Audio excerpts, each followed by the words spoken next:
I mean, I've been doing this for like 10 years now, so I'm telling you, it's snacks. And snacks. Beyond that, snacks. Just snacks. Just have snacks on hand. That's always like my go-to. Hey guys, welcome back to my channel, and if you're new here, welcome to my channel. My name is Abby and I am a homeschooling mom of 4. Right now my kids are preschool all the way up through 6th grade, so we have a little bit of everything going on in our house right now.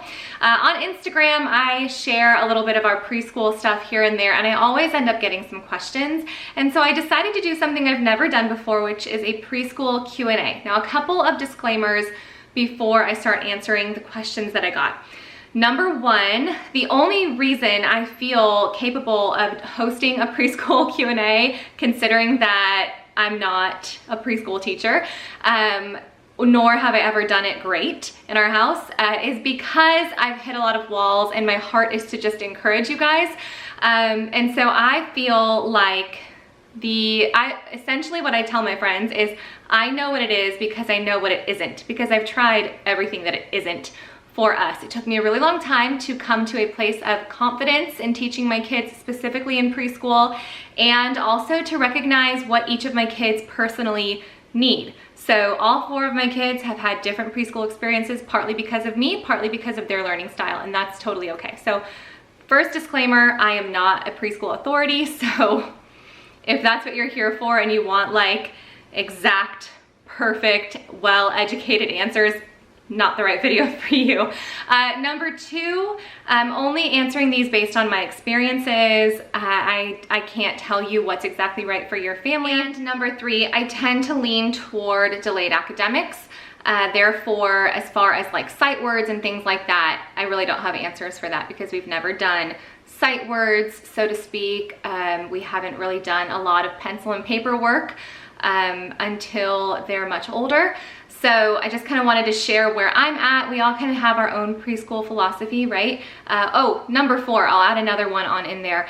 What I'm sharing with you guys today, my answers to the questions that you have for me about my experience, is based on the assumption that I will continue past preschool at home. So if you are doing preschool at home with the intentions of putting your kids in school, then my answers are not going to assist that, because for those of you who are wanting your kids to enter public school or a private school kindergarten, already reading and things like that, that's not what I'm answering right now. What I'm answering to is based on the assumption that you have, you know, however long you want to work on some of those skills, because you're not kind of racing against the clock to get kids in school. So just a few disclaimers. All right, let's get into the question. Okay, so first question is, at what age would you recommend starting a play-based preschool time?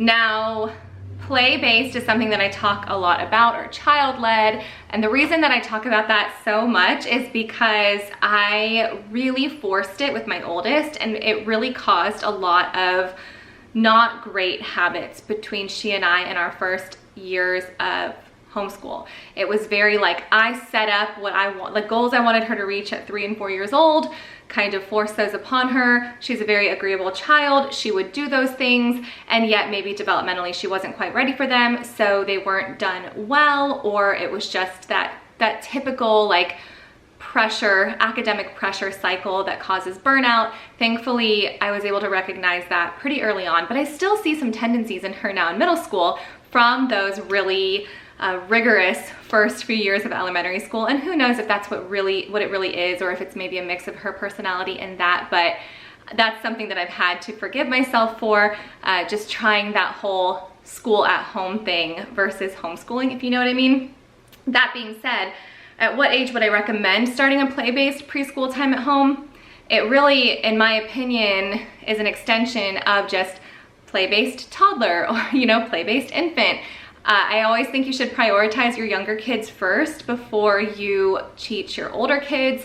And so if you already have a time set up in the mornings where you're playing little sensory toys, or you're reading books to them before you're starting to spend time with your other ones, then that could naturally evolve into, you know, preschool whenever they're ready. So for example, Annie, who is my 3.5-year-old, really likes being in the schoolroom with us.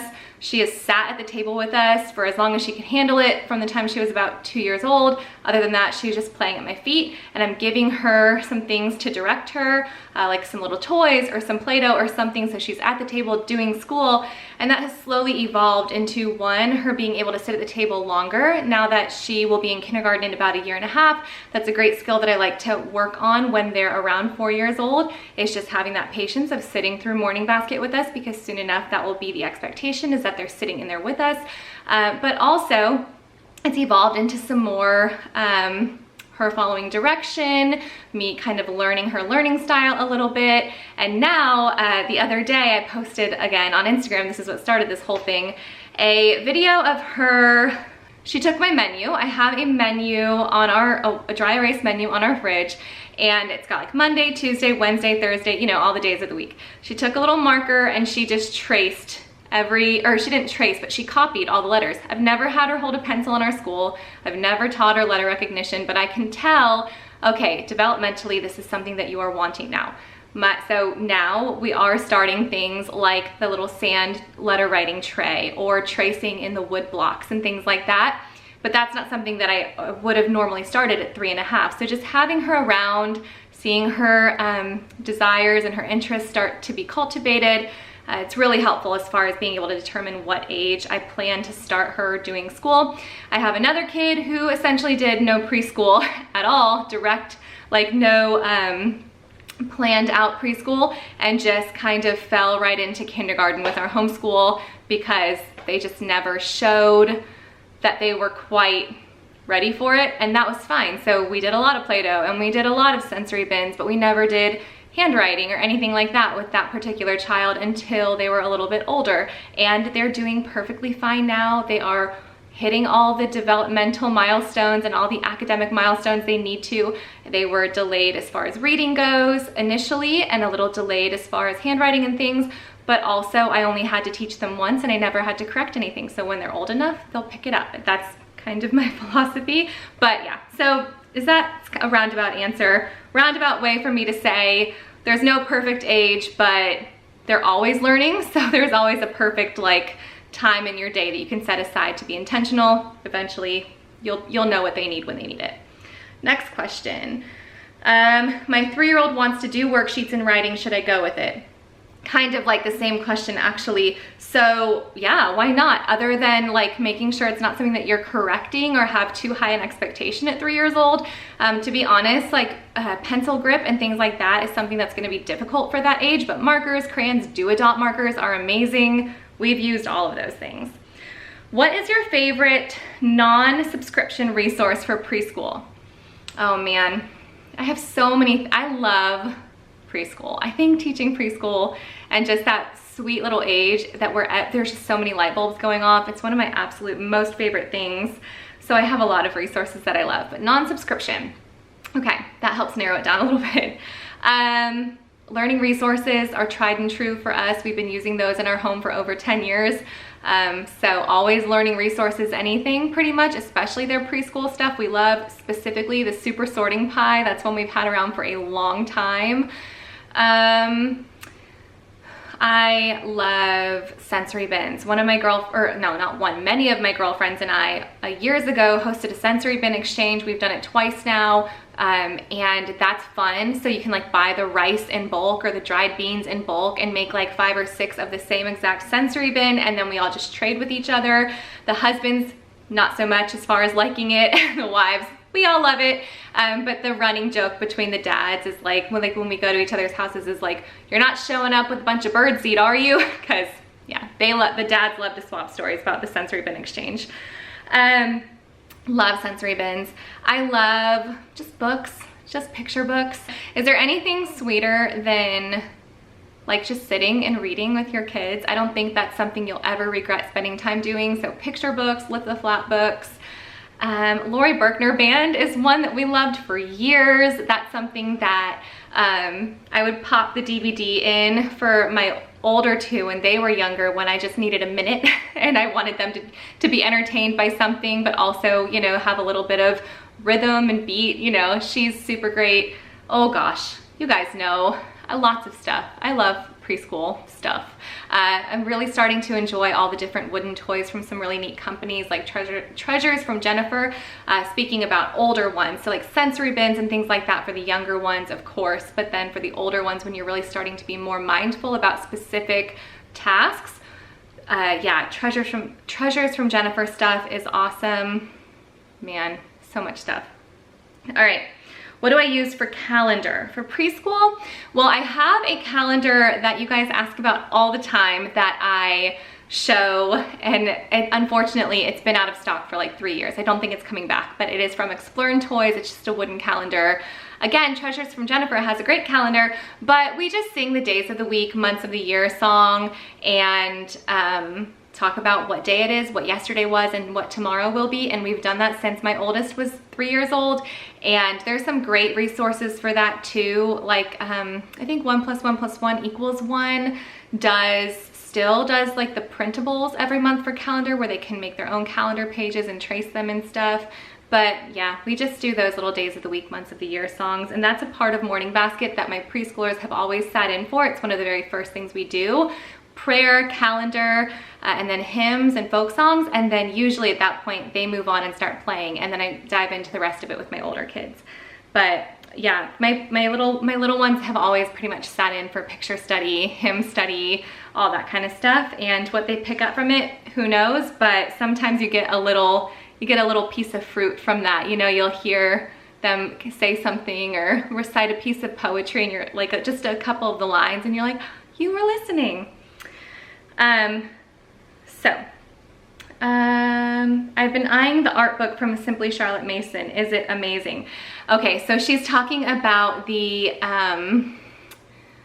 A is for Art book from Simply Charlotte Mason, and yes, I love it. If you do picture study or you like fine art, it's a no-brainer. You have to have that in your house. I love it. It's new to us this year. I wish I had had it for all of my kids. What about delayed desire? My almost 5-year-old recognizes less than 10 letters and I've tried everything. That's a question that people don't really like my answer to, although it's the same answer I've gotten from so many people, is that you just have to wait it out. Typically, there will be something that just kind of lights a fire, and they might not be following the perfect standards of what should be expected of them at 5 years old, what should be expected of them by the time they enter kindergarten. But in my case, with all 4 of my kids, that light bulb moment just happened naturally, and there was nothing I could have done to make that happen faster. But there was some things I could do that would discourage them. Forcing it when they're just not ready or being frustrated with them is very counterproductive. I have had a 5-year-old before who just showed no desire. We tried reading and letter recognition, took a little break, spent some time just being read to. I would read to this child. We would just love books again. This child built some confidence, built up some more desire, and really came back really strong. They just needed a moment to remember why we like books, why we want to read books, and that will help maybe spark the desire. I will say with all of my kids, and I will be using it with Annabeth as well, we've used All About Reading Level 1. I never used the pre-reading. I started with Level 1, and they pretty much almost all really learned their letter recognition through that reading program, and you know, it introduced like 4 letters at a time, and they were learning that letter recognition as they were learning how to read. So, and it has worked out for all of them. So I wouldn't really force. The main issue is desire in that circumstance. Like if they don't have a desire to learn, then show them the fun stuff about learning, like why it's fun to learn. Read books and play games, and you know, just show them that it's fun to know how to read, and it's fun to, you know math and things like that, and eventually they'll want to pick it up more on their own as well. Let's see, what's next here? Oh, I meant to mention Melissa and Doug stuff too, as far as my favorite resources. That's another tried and true one, and should be a no-brainer if you've been following me for any length of time on here. Okay, where are the questions from YouTube. Okay. How do you homeschool preschool and homeschool school age at the same time? Do you make special time for each, or do you do it at the same time? Is there a curriculum that's better for juggling both?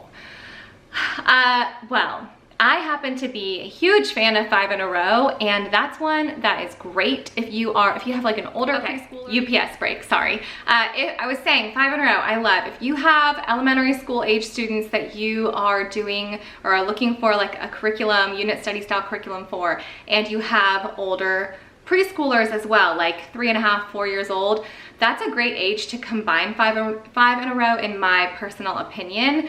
It's what's worked for us forever. There's also before 5 in a row if you want to just do it with your younger ones, but personally, as far as combining kids, I love 5 in a row for that purpose.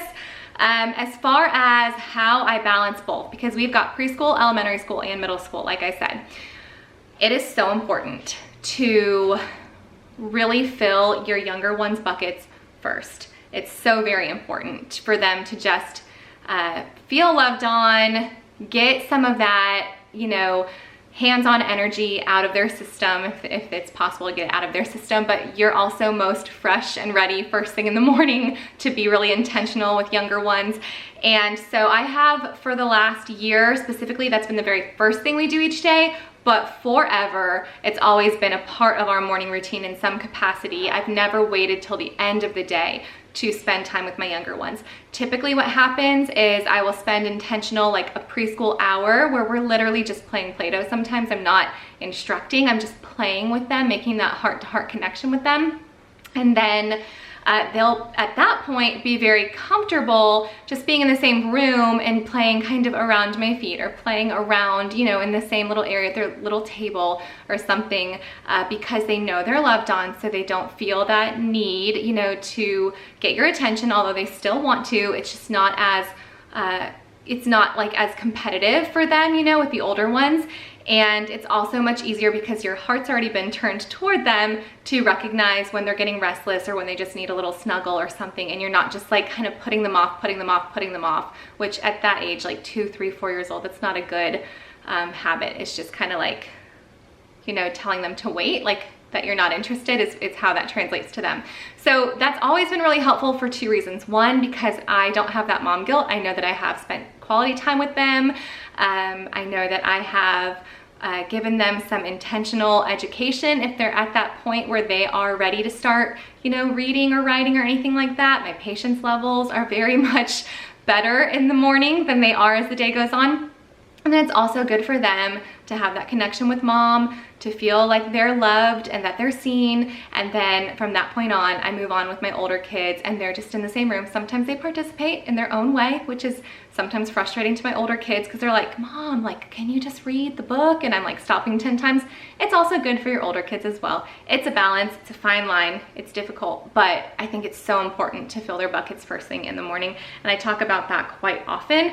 Beyond that, snacks. Just have snacks on hand. That's always like my go-to. Okay, do you think every child is ready for preschool at different ages? Yep, with all 4 of my kids, it's been 4 different ages. I feel like my oldest, who is a 6th grader now, was honestly ready for directed learning at like 2.5 years old. I didn't start then, obviously, because we didn't even have homeschool on the brain at that point. But when I look back on it, I'm like, oh yeah, she would have been, like, if she was like my 3rd or 4th kid, she would have been reading when she was like 3.5. I feel like that was just her personality. My oldest son, he was just happy hanging around us. He really, he just kind of wanted to do what we were doing, but if we weren't already homeschooling, I doubt he would have had any interest whatsoever in, you know, the self-discipline of sitting at the table and the guided projects and things like that. He very much was more of like a 4.5, 5 years old, would have been ready for preschool kind of kid, had he not had an older sibling. My 3rd, who is my 2nd son, he tried. He had selective interest. He was interested in some aspects of it. Some days was completely indifferent to anything, even Play-Doh, just didn't have any interest. He's my wild card. You never know what you're gonna get with him. So around 3.5, I would say, is when he was interested in some things sometimes. But again, with him, he was, but then by the time he was 5, he was like so stoked on starting kindergarten, like so excited, couldn't wait for the day to come. So he did like a total turnaround. And then Annabeth, she has been wanting to do school since like she was 1, and she's like pretended to do school, or we'll call Play-Doh school, like, oh, it's time to do your school, and she'll come be like, I want to do my school, and you know, things like that. Now she's really showing a lot of interest in letters, and she wants to read, and she'll be going left to right on the paper, and she'll be like, you know, trying to, like if it's a book she's got memorized, she'll be trying to figure out which word goes with each sound. So she is very ready, and she'll be 4 in 2 months. So yeah, they're all completely different. All 4 of mine are completely different.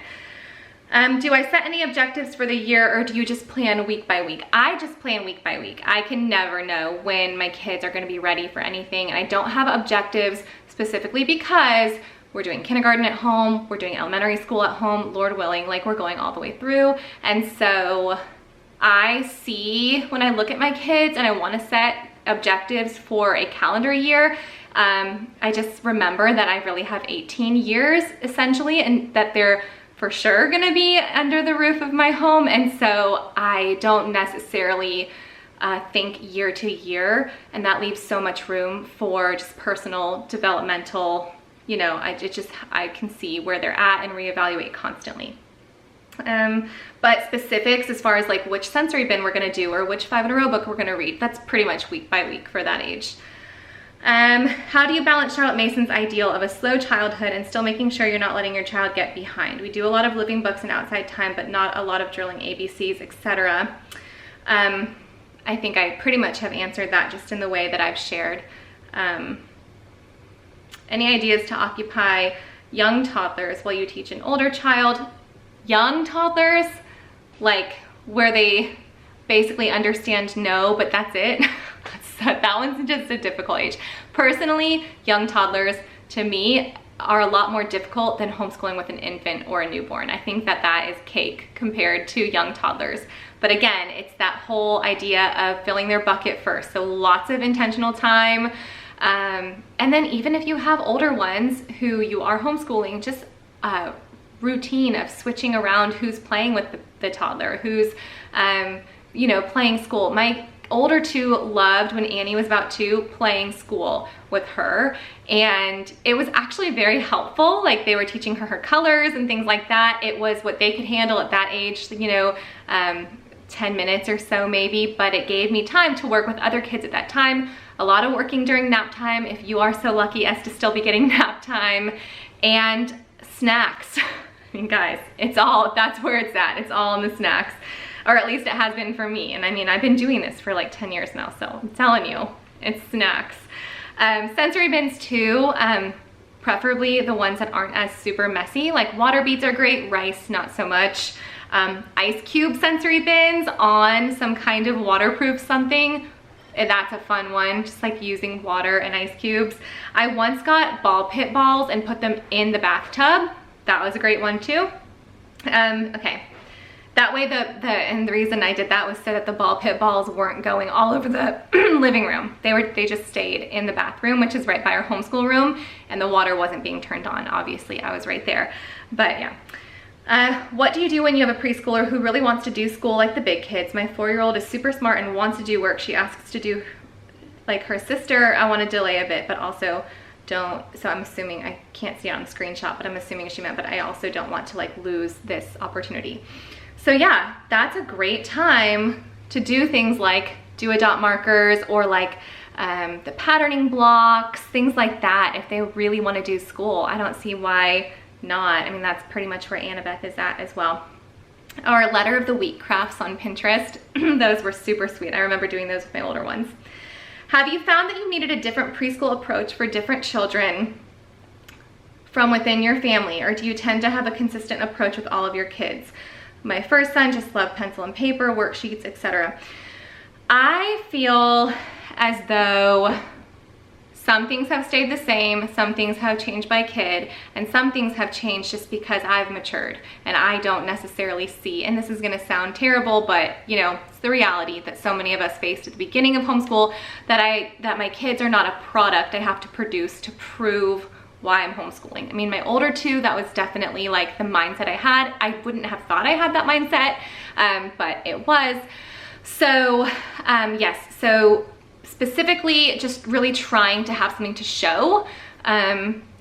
Getting rid of that mentality has helped so much. So that is certainly something that's changed over the years. It's just I've relaxed into it. I've gained some confidence there in just trusting the process and trusting myself, and not feeling like I needed to produce a product to see the fruits of my labor, so to speak.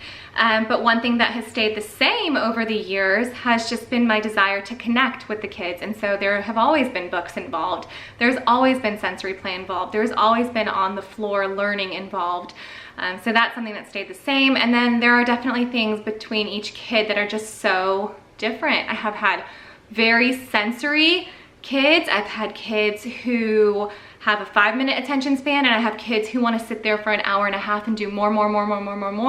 I've had kids who have had no interest whatsoever in pencil and paper stuff, and kids who have been sitting there since the time they were 18 months old with little pretend like the scissors without the actual blade, just trying to cut across the lines. You know, they're all very much different. So yeah, but most importantly, the thing that has consistently stayed the same is just my desire to use the preschool years to make connection, to instill a love of learning, and to not burn them out. So I will say though that no matter how much I believed, you know, it's all in the baking and it's in the Play-Doh time and it's in the books you read, that my now 6th grader is so very academically motivated. Like, and what I see from her is not something that I have instilled in her. I have not drilled things. I haven't really pushed bookwork or paperwork, you know, ever, except for like that first year of preschool. It's not been something that I really pushed hard, and yet that desire is in her. She's gonna be just fine. That has helped me learn to trust the process with my younger ones as well, that when they're ready and have that maturity, and something that they've got a goal in mind and they're focused and really want to work hard academically, that will come no matter how much or little you pushed it when they were really little. So, and the blessing of that is that was there naturally in her. I didn't have to force it, and I got that wonderful blessing of lots of time in the kitchen, lots of time with her on my lap regardless. So anyway, that is pretty much the Q&A questions that I got. They were all kind of similar if I didn't address your specific question. So if you guys like this video, give it a thumbs up, and if you have any more questions or comments, leave those in the comments down below. Bye guys.